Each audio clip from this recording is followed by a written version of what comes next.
નમસ્કાર, આપ જોઈ રહ્યા છો મંતવ્ય ન્યૂઝ અને શહેરથી ગામ સુધીમાં હું છું આપની સાથે નંદની। સમાચારોની શરૂઆત કરીશું, જેમાં અમદાવાદ ખાતેથી સમાચાર સામે આવી રહ્યા છે, જેમાં ધારાસભ્યો અને સાંસદોની બેઠક મળી છે। તો સમાચાર સામે આવ્યા, અમદાવાદમાં ધારાસભ્યો અને સાંસદોની બેઠક મળી છે। નીતિન નવીનની અધ્યક્ષતામાં બેઠકનું આયોજન કરવામાં આવ્યું હતું, જેમાં મુખ્યમંત્રી ભૂપેન્દ્ર પટેલ, નાયબ મુખ્યમંત્રી હર્ષ સંઘવી હાજર રહ્યા હતા।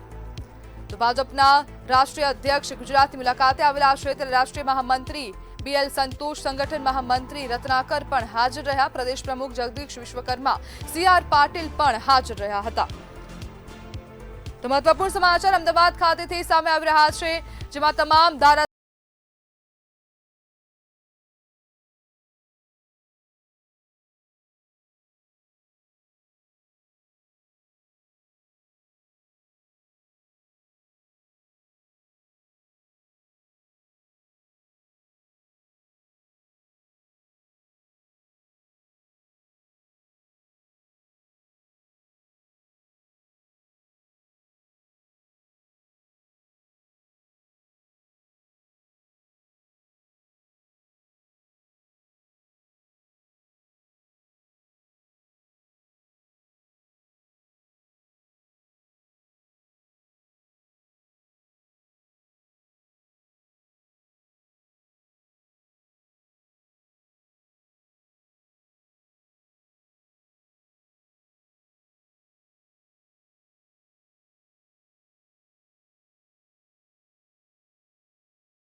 આપણી સાથે સંવાદદાતા સત્યમ જોડાઈ ગયા છે। જી સત્યમ, હવે એક રીઢી મહિલા આરોપીને પોલીસે ઝડપી પાડી છે, શું કહેશો? જી બિલકુલ થી વડોદરા શહેરના ગોરવા પોલીસ સ્ટેશનમાં આ રીઢી આરોપી જે છે દીપ્તિજીને તેને ઝડપી પાડવામાં મોટી સફળતા હાથ મળી છે। ગોત્રીની જીએમઆર જે ગર્લ્સ હોસ્ટેલ હતી ત્યાં રેકી કરતી આ દેખાતી હતી, ત્યારે પોલીસ દ્વારા તેને ઝડપી પાડવામાં આવી છે। વડોદરા શહેર પોલીસ કમિશનર તેમજ એડિશનલ પોલીસ કમિશનરના આ માર્ગદર્શન હેઠળ આ કાર્યવાહી કરવામાં આવી છે। રાજકોટના જે સત્યમ પોલીસ સ્ટેશન ખાતે પણ ઘરફોડી અને દિલ્હીની રામ મનોહર લોહિયા જે હોસ્પિટલ છે ત્યાં પણ એને ચોરીની કબૂલાત કરી છે। તેની પાસેથી 2 લાખ ઉપરાંતના જે સોનાના દાગીના સહિતના મુદ્દામાલ પોલીસ દ્વારા જપ્ત કરવામાં આવ્યો છે। અન્ય ગુનામાં સંડોવણી છે કે નહીં તે અંગે ગોરવા પોલીસ દ્વારા સઘન તપાસ હવે આદરી છે। જી સત્યમ, સમગ્ર માહિતી બદલ આપનો આભાર।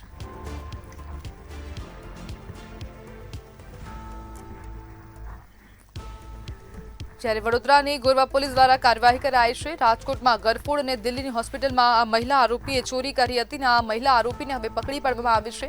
ગર્લ્સ હોસ્ટેલની પાસે મહિલા આરોપી રેકી કરતી હતી, રેકી દરમિયાન પોલીસે તેને પકડી પાડી છે અને 2 લાખથી વધુના મુદ્દામાલ સાથે આરોપીની અટકાયત કરાઈ છે। સોનાના દાગીના પણ જપ્ત કરવામાં આવ્યા છે અને પોલીસ દ્વારા હવે વધુ તપાસ હાથ ધરવામાં આવી છે।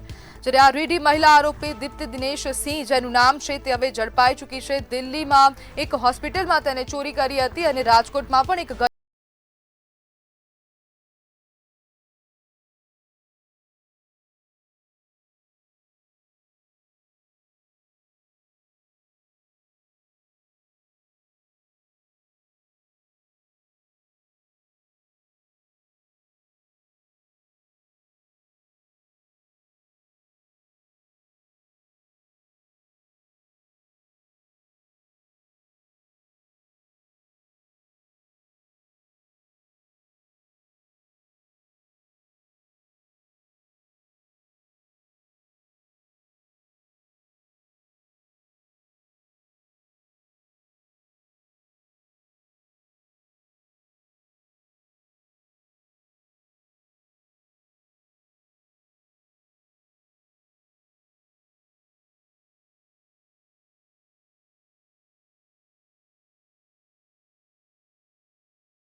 તો બનાસકાંઠાના દાંતા ખાતેથી સમાચાર સામે આવી રહ્યા છે. કૂવામાં પડી જતા બાળકનું મોત થયું છે. સમાચાર સામે આવ્યા બનાસકાંઠાના દાંતા ખાતેથી. તો દાંતા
તો સુરતથી આ સમાચાર સામે આવી રહ્યા છે. એસીબી દ્વારા એક ટ્રેપ ગોઠવવામાં આવી હતી અને આ સફળ ટ્રેપ હવે સામે આવી છે. સમાચાર સુરત ખાતેથી સામે આવ્યા.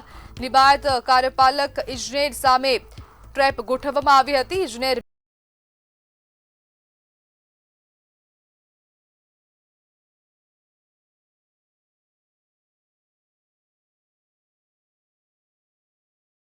લાખમાં સમાધાન થયું હતું. તો આ લાંચ અધિકારીને પકડવા માટે ટ્રેપ ગોઠવવામાં આવી હતી, જેમાં 4 લાખ આપવા ફરિયાદી વચેટિયાની ઓફિસે પહોંચ્યા હતા. જેમાં મદદનીશ જે નિયામક છે તેમની સામે આરોપ લાગ્યો છે, જ્યારે લિબાયત કાર્યપાલક ઇજનેર સામે 4 લાખની આ ટ્રેપ ગોઠવાઈ હતી. ઇજનેર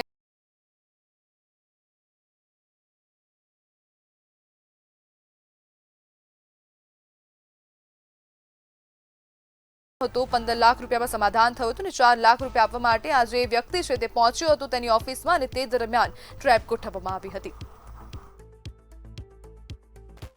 ગત રોજ ફરિયાદી 4 લાખ રૂપિયા એ આ કામના વચેટિયા પરવાના ઉર્ફ મોહમ્મદ ઇસ્માઇલ એમની ઓફિસે આપવા માટે મોડીસો જે ગયેલા, પૈસા સ્વીકારી અને તેઓને શંકા જતા ત્યાંથી એઓ નીકળી ગયેલા અને આ બંને આરોપીઓએ એકબીજાના મેળાપીપણામાં ગુનો હોય હાલ એ બંને વિરુદ્ધ ગુનો દાખલ કરી આગળની તપાસ હાથ ધરવામાં આવેલી છે. લાંચા અધિકારીને પકડવા માટે કાર્યવાહી કરાઈ હતી અને આ જે બંને જે વ્યક્તિ છે તે લોકો ત્યાંથી ફરાર થઈ ગયા હતા અને તેમને શંકા ગઈ હતી કે તેમના વિરુદ્ધ ટ્રેપ ગોઠવવામાં આવી હતી, તેના કારણે તે ત્યાંથી નીકળી ગયા હતા અને હાલ આ બંને જે અધિકારી છે તે અને એક વચેટિયો જે છે તે ત્યાંથી સ્થળ પરથી ફરાર થયા હતા. તે બાદ હવે વધુ કાર્યવાહી પણ હવે એસીબી દ્વારા હાથ ધરવામાં આવી છે. તો એન્ટી કરપ્શન બ્યુરોના અધિકારીઓ દ્વારા એક ટ્રેપ ગોઠવવામાં આવી હતી. એક સફળ ટ્રેપનું આયોજન કરવામાં આવ્યું હતું, પરંતુ હવે આ જે બંને અધિકારી છે તેમને જાણ થઈ જતા અથવા તો તેમને શંકા જતા ત્યાંથી તે ખસાઈ જતા રહ્યા હતા, જ્યારે ફરિયાદીની મોપેડ પણ પોતાની જોડે લઈ ગયો હતો. એસીબી દ્વારા ટ્રેપનું આયોજન કરાયું હતું. વિપુલ ગણેશવાળાના ઘરે પણ સર્ચની કાર્યવાહી હાથ ધરવામાં આવશે. તો આ લાંચિયા અધિકારીઓની સામે હવે સકંજો કસવામાં આવ્યો છે, જ્યારે કોલ ડિટેલ્સ સહિતની તપાસ હાથ ધરવામાં આવી છે.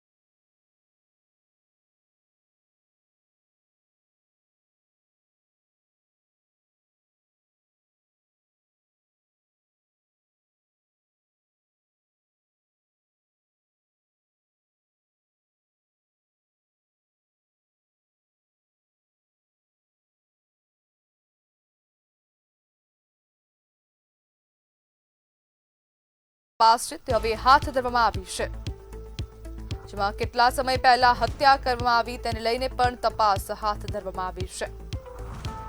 ત્યારે પોલીસ અને ફોરેન્સિક ટીમ ઘટના સ્થળે પહોંચી હતી, કાર્યવાહી હાથ ધરાઈ છે। ફોરેન્સિક ટીમ દ્વારા હવે તપાસ કરવામાં આવશે અને જે પણ નમૂના છે તે લેવામાં આવશે અને તેને લઈને પણ તપાસ થશે અને તે બાદ હવે ક્યારે હત્યા કરવામાં આવી છે, કોણે હત્યા કરી છે, કયા કારણોસર હત્યા કરવામાં આવી તે દિશામાં તપાસ હાથ ધરવામાં આવશે અને કોનું આ માનવ કંકાલ છે, કયો વ્યક્તિ છે જેની હત્યા થઈ છે તે તમામ દિશામાં તપાસ હાથ ધરવામાં આવશે અને પોલીસ દ્વારા વધુ વિગતો પણ આપવામાં આવશે આવનારા સમયમાં।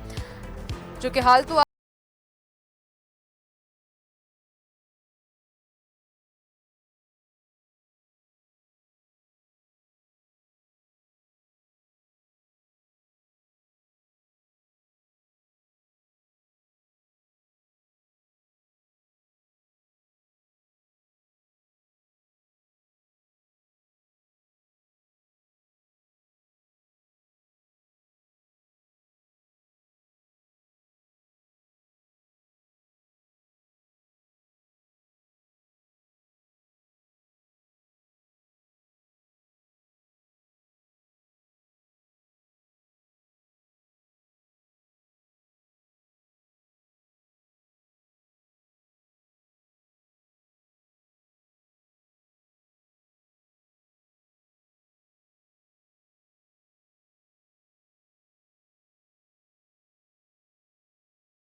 હવે આ નિવેદન આપવામાં આવ્યું હતું, જે કાયદાને લઈને નિવેદન અપાયું તેને લઈને હવે અનેક લોકોની પ્રતિક્રિયા સામે આવી રહી છે, જેના કારણે હવે વધુ એક પ્રતિક્રિયાનો દોર શરૂ થયો। સૌરાષ્ટ્રના પાટીદાર અગ્રણી નું આ નિવેદન સામે આવ્યું છે। લગ્ન નોંધણી કાયદાથી દરેક સમાજને ફાયદો થશે તેવું આ તેમનું નિવેદન સામે આવ્યું છે। અમારી કમિટી મળવાની છે, અમે અમારા સૂચનો રજૂ કરશું તેવું આ એક નિવેદન સામે આવ્યું છે, જેમાં લગ્ન નોંધણી માટે માતા પિતાની સહી ફરજિયાત કરવી જોઈએ।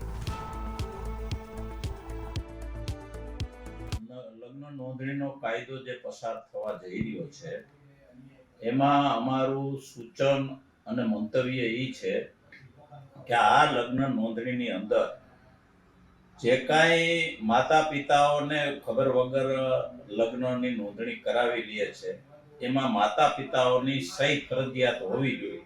આ કાયદાની અંદર આ જોગવાઈ કરે એ અમારી માંગ છે।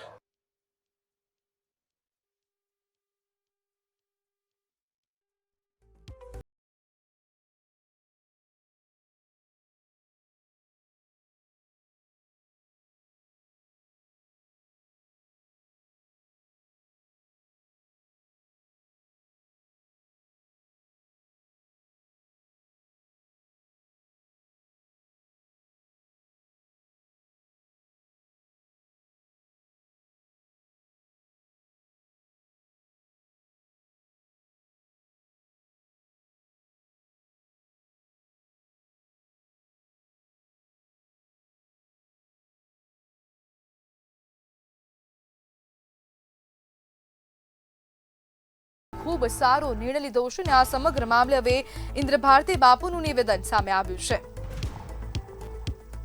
ઇન્દ્ર ભારતી બાપુના સરકારના લગ્ન અંગેના નિર્ણયને હવે આવકારવામાં આવ્યો છે। તો મહત્વપૂર્ણ સમાચાર સામે આવી રહ્યા છે। આજે સવારે જ નાયબ મુખ્યમંત્રી હર્ષ સંઘવી દ્વારા હવે આ નિર્ણયને જાહેર કરવામાં આવ્યો હતો। જય હિન્દ। આજે ગુજરાતના માનનીય મુખ્યમંત્રી ભૂપેન્દ્રભાઈ પટેલ, ડેપ્યુટી સીએમ હર્ષભાઈ સંઘવી જે આજે લગ્નનો એક કાયદા કે જે આપણી બેનો દીકરીઓ જ્યાં ભોળપનો શિકાર થતી હતી એના માટે એક નવો કાયદો લઈ કરી અને જે ગુજરાત ગવર્મેન્ટે જે કાર્ય કર્યું છે એ વંદનીય કાર્ય છે. તો હવામાન વિભાગ દ્વારા આગાહી કરવામાં આવી છે. તો હવે હવામાન વિભાગે આગાહી કરી છે. તો રાજ્યના વાતાવરણને લઈને હવે હવામાન વિભાગ દ્વારા આગાહી કરવામાં આવી છે. તો મહત્વપૂર્ણ સમાચાર સામે આવ્યા. હવામાન વિભાગ દ્વારા આગાહી વ્યક્ત કરવામાં આવી. રાજ્યમાં વેસ્ટર્ન ડિસ્ટર્બન્સ સક્રિય થયું છે. તો એક સાથે હાલ 3 વેસ્ટર્ન ડિસ્ટર્બન્સની અસર રાજ્યમાં જોવા મળી રહી છે. જ્યારે આજે દાહોદ, મહીસાગર, પંચમહાલમાં વરસાદની આગાહી કરવામાં આવી હતી. જ્યારે છોટાઉદેપુર, નર્મદામાં પણ કમોસમી વરસાદની આગાહી કરાઈ હતી. આગાહીને પગલે અનેક જિલ્લાઓમાં વરસાદી વાતાવરણ રહ્યું હતું. ત્યારે અનેક જિલ્લામાં વરસાદ પડ્યો હતો. ક્યાંક ઝાપટા પડ્યા તો ક્યાંક ધોધમાર વરસાદ પડ્યો. ત્યારે 21 થી 26 ફેબ્રુઆરી દરમિયાન વાતાવરણ સૂકું રહેશે તેવી આગાહી કરવામાં આવી છે. તો હવામાન વિભાગ દ્વારા આગામી દિવસોના વાતાવરણને લઈને આગાહી કરાઈ. इसमें आइसोलेटेड प्लेसेस में रेन थंडर शॉवर का फोरकास्ट दिया गया है. इसमें जो डिस्ट्रिक्ट गुजरात रीजन में आ रहा है इसमें माहीसागर, दाहोद, नर्मदा, पंचमहल और छोटा उदयपुर के लिए दिया गया है. और बाकी आगे दिन 21 से लेकर 26 फरवरी तक मौसम आमतौर पर शुष्क रहेंगे. और जो मैक्सिमम टेम्परेचर है, उच्चतम तापमान जो है वो rise by 2 to 3 degree centigrade during next 48 hour. હવામાન વિભાગની આગાહી અનુસાર હાલ રાજ્યમાં વેસ્ટર્ન ડિસ્ટર્બન્સની અસર જોવા મળી રહી છે. વેસ્ટર્ન ડિસ્ટર્બન્સની સક્રિય અસર હોતા રાજ્યના વાતાવરણમાં પલટો જોવા મળી રહ્યો છે. સુરત, વડોદરા, દાહોદ, મહીસાગર, પંચમહાલ અને ભરૂચ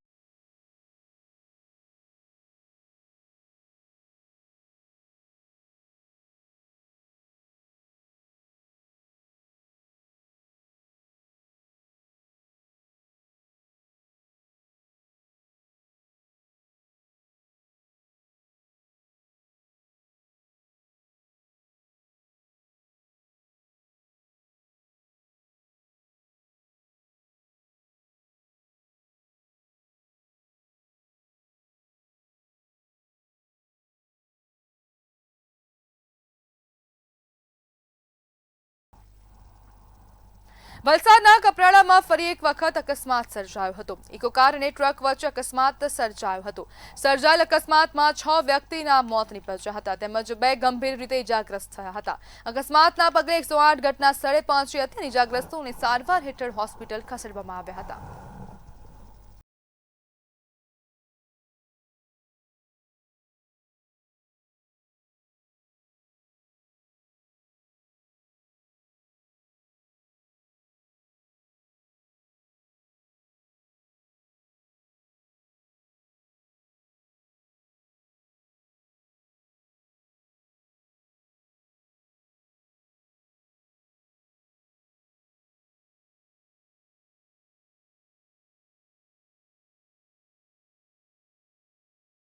વિધાનસભા ગૃહમાં આજે એક મહત્વપૂર્ણ જાહેરાત કરવામાં આવી હતી. નાયબ મુખ્યમંત્રી હર્ષ સંઘવીએ નિયમ 44 હેઠળ જણાવ્યું કે રાજ્ય સરકાર હવે ગુજરાત રજિસ્ટ્રેશન ઓફ મેરેજીસ એક્ટમાં વ્યાપક સુધારા લાવવા જઈ રહી છે.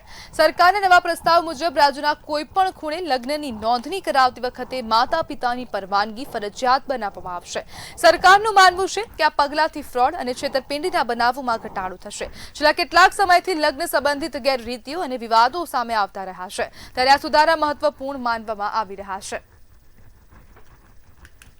રાજ્ય સરકાર દ્વારા લગ્ન નોંધણીમાં ફેરફાર છે તે કરવામાં આવ્યા છે.